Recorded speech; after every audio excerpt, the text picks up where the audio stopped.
Violet Hayes stepped cautiously through the heavy oak doors of the historic mansion, the muffled hum of music and chatter flowing around her like waves she wasn't sure she belonged to. Her thrift store dress, faded and simple, contrasted starkly with the shimmering gowns and tailored tuxedos that swirled beside her. Her worn canvas shoes made little sound on the polished marble floor, but she could sense the sharp, curious glances drawn her way. She clutched her plain, weathered tote bag a little tighter, her fingers brushing the soft fabric as she took in the room. The interior was dazzling. Crystal chandeliers spilled warm light over velvet-draped tables and ornate gold trim. The air held the subtle perfume of fresh lilies and rich mahogany polish, mingling with sharp notes of expensive cologne and the crisp leather of cocktail glasses. Guests moved gracefully, laughter tinkling like chimes in the background, but each smile and flick of the eye seemed to exclude her as if she were little more than a shadow passing through a scene meant for someone else entirely.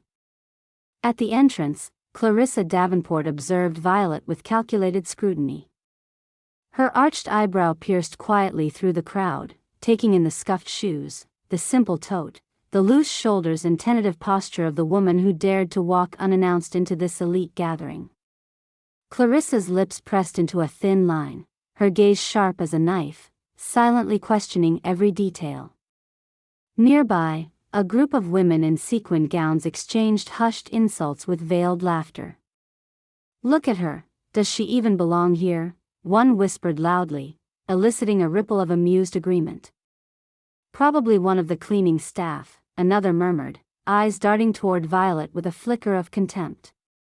The ballroom's warmth suddenly felt colder. Violet moved on, her heart pounding lightly, silently bracing herself amid a swirl of disapproval. Clarissa Davenport's sharp eyes closed the distance between herself and Violet Hayes with a grace that was all sharp edges disguised as smooth courtesy. Her lips curled into a practiced smile that barely masked the cold judgment beneath. "May I help you?" she asked, voice as smooth as silk but with an underlying chill that seemed to cut through the warm ambience like a sudden draft. "Are you sure you belong here tonight? This is a private charity gala. Invitations were strictly controlled." Violet's fingers tightened around the strap of her tote bag, but her voice remained steady. "I was invited," she said simply. She pulled a small envelope out, worn at the creases, and unfolded an invitation card printed in elegant calligraphy. "I received this a week ago. I hope to enjoy the event like any other guest." Clarissa's eyes flicked over the card, her smile slipping slightly into a smirk. "Oh, that," she said dismissively. "Looks charmingly homemade. A cheap forgery, perhaps." Her voice dropped just enough to carry to those nearby. "We have enough gatecrashers tonight, don't we?" A man wearing a perfectly tailored tuxedo stepped forward beside Clarissa, his face a mask of polite concern but with a glint of smugness in his eyes. "Excuse me, ma'am, but this area is for invited guests only." He motioned subtly behind Violet, toward the exit. "I think you should come with me." Violet's heart pounded fiercely, but she held her ground, refusing to let the rising wave of humiliation spill over. She glanced around, hoping for a friendly face, an ally, but found only curious stares and suppressed laughter. Several guests pulled out phones, their cameras lighting up as they began to record the awkward scene unfolding. "Look at her," a woman in an ornate silver gown whispered loudly, her voice dripping with mockery. "She looks like she slept in the alley." Others around them laughed, the sound sharp and cruel in her ears. Violet swallowed hard, the heat rising in her cheeks. She took a shaky step backward as the man moved closer. "I understand you might be upset, but please, come with me quietly." Her voice barely above a whisper, Violet tried again. "I'm here to support the cause, just like everyone else. There's no reason to treat me like this." Clarissa lifted her chin arrogantly. "You think because you have an invitation that you're welcome here? This event has a reputation to uphold, Miss Hayes." She turned to the crowd with a theatrical wave of her arm. "Ladies and gentlemen, it seems we have an uninvited pauper trying to sneak among us." Laughter erupted, some cruel, some tentative, each note like a pinch to Violet's skin. Frozen, Violet's gaze drifted from Clarissa to the circle of guests now openly mocking her. The room felt suddenly smaller, closing in with every whisper, every snicker. The cold surge of shame threatened to overwhelm her, but she squared her shoulders, trying to keep her composure. The man beside Clarissa extended a firm hand toward Violet. "Please, come along." There was no room for discussion. As Violet hesitated, a younger woman stepped forward, voice dripping with disdain. "Are you going to let the help speak in here? No offense, but this isn't a soup kitchen." The crowd's laughter grew louder, some chanting, "Out! Out!" The sound blurred around Violet like a storm, and despite every ounce of her will, her legs felt rooted to the spot. Clarissa's lips curled in triumph. "Security will escort you outside. We don't need any disruptions tonight."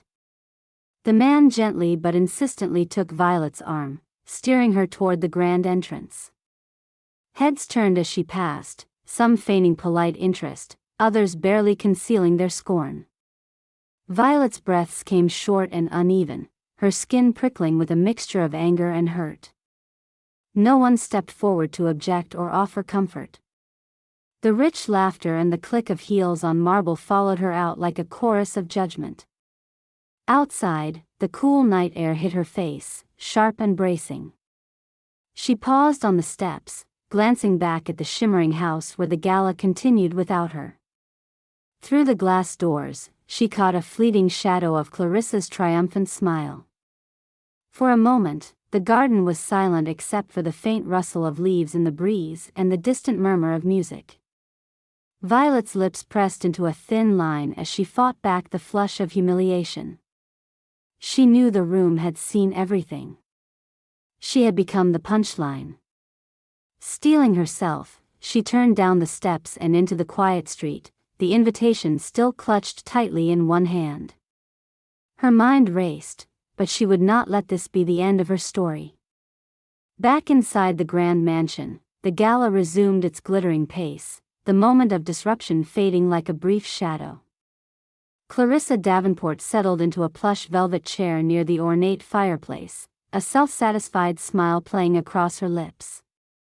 She tugged her silk scarf over one shoulder and confided low to her closest confidant, a poised woman named Meredith.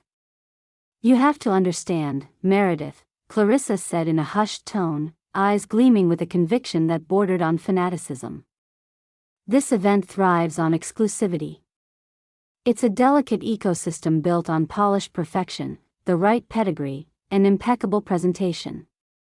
Anyone who appears out of place risks destabilizing the entire brand." She flicked a manicured nail as if brushing away an unwelcome thought. That woman, Violet Hayes, was an imposter.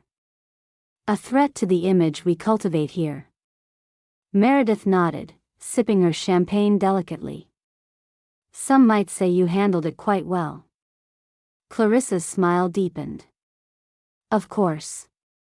Restoring order is my responsibility." Outside, under the veil of a sky scattered with stars, Violet sat quietly on the stone bench in the garden. The soft rustle of leaves was the only company in this pre-dawn hush. Her fingers traced the worn edges of the invitation she'd clutched so tightly earlier, a beautiful piece of fine cardstock embossed with the gala's emblem and her name in flowing script. Despite the cruel spectacle she'd just endured, Violet forced herself to breathe deeply, grounding her emotions somewhere beneath the surface. Her lips pressed into a thin, controlled line, though her eyes shimmered with the sting of tears she refused to shed. She adjusted her worn tote bag beside her and straightened her back, unwilling to give the night power over her spirit. As much as her pride had been battered by Clarissa's cruelty, Violet knew she was far from defeated. Suddenly, the quiet was broken by the soft crunch of gravel behind her. She looked up to see a young assistant, impeccably dressed in a sleek black suit, approaching with purposeful steps. Cradled in the crook of his arm was a delicate white envelope, marked with her name in elegant handwriting. "For you, Miss Hayes," he said politely, his voice low and respectful. "A delivery from the event organizer." Violet's fingers trembled slightly as she reached out and took the envelope.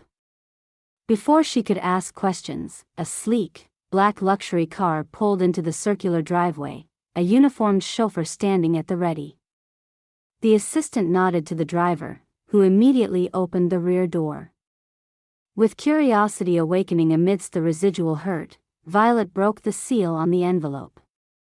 Inside was a formal letter embossed with the gala's crest, inviting her back inside, not as a guest but in a new, elevated role, keynote speaker and principal sponsor of the event.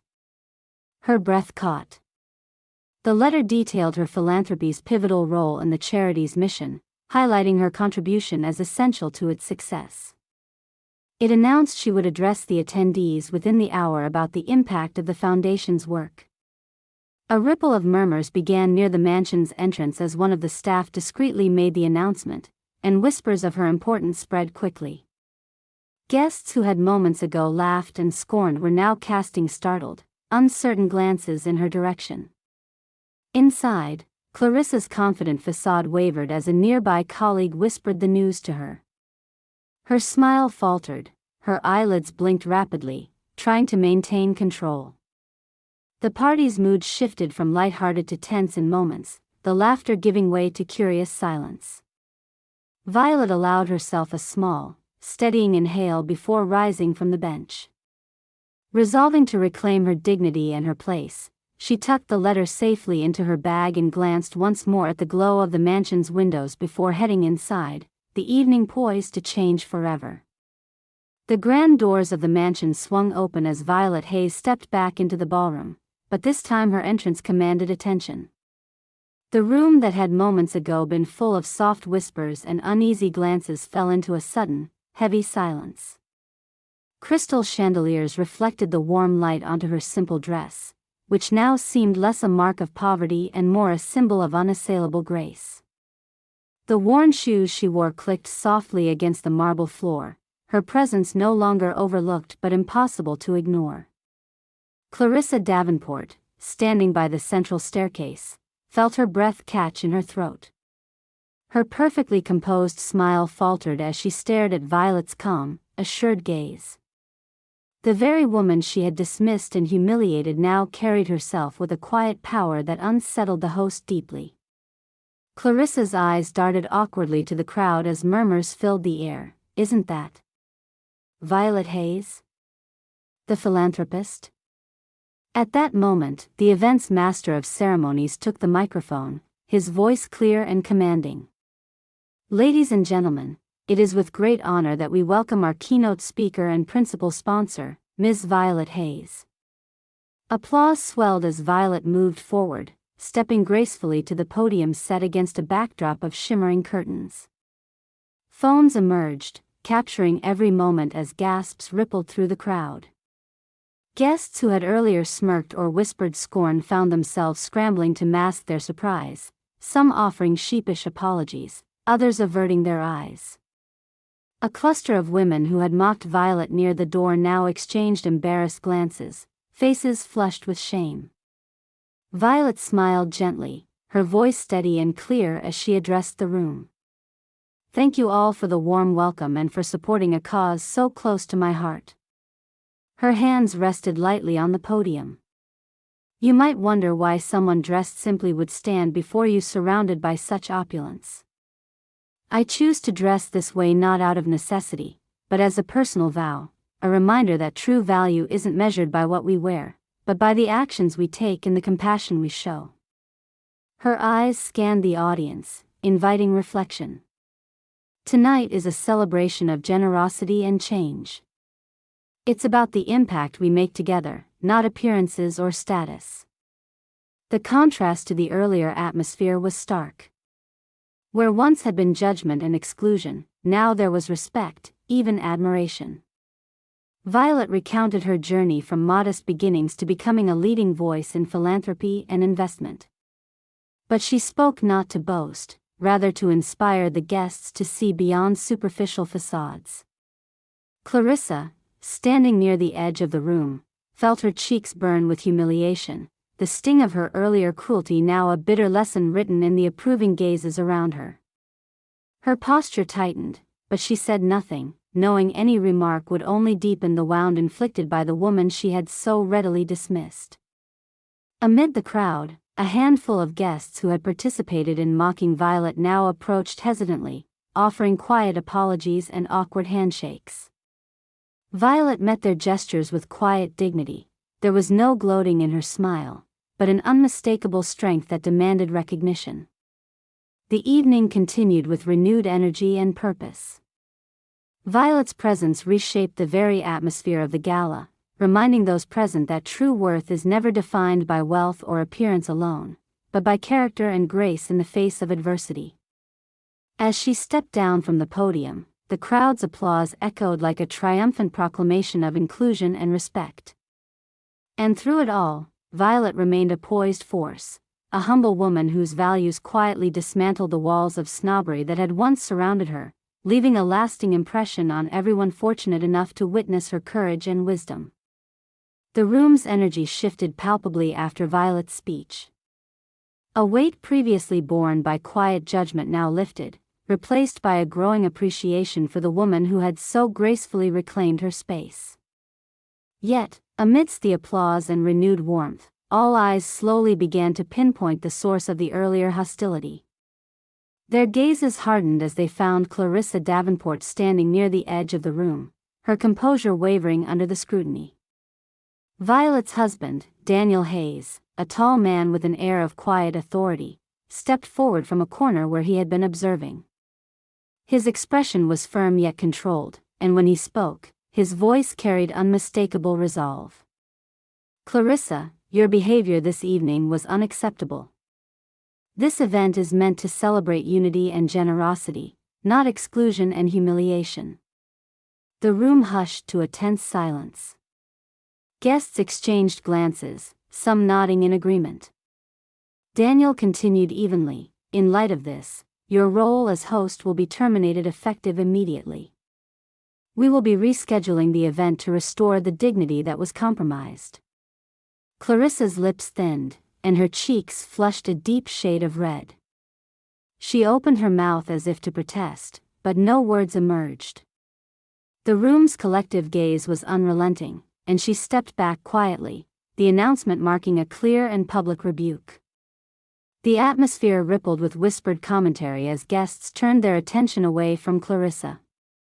Some shook their heads in disbelief, others murmured about professionalism and respect.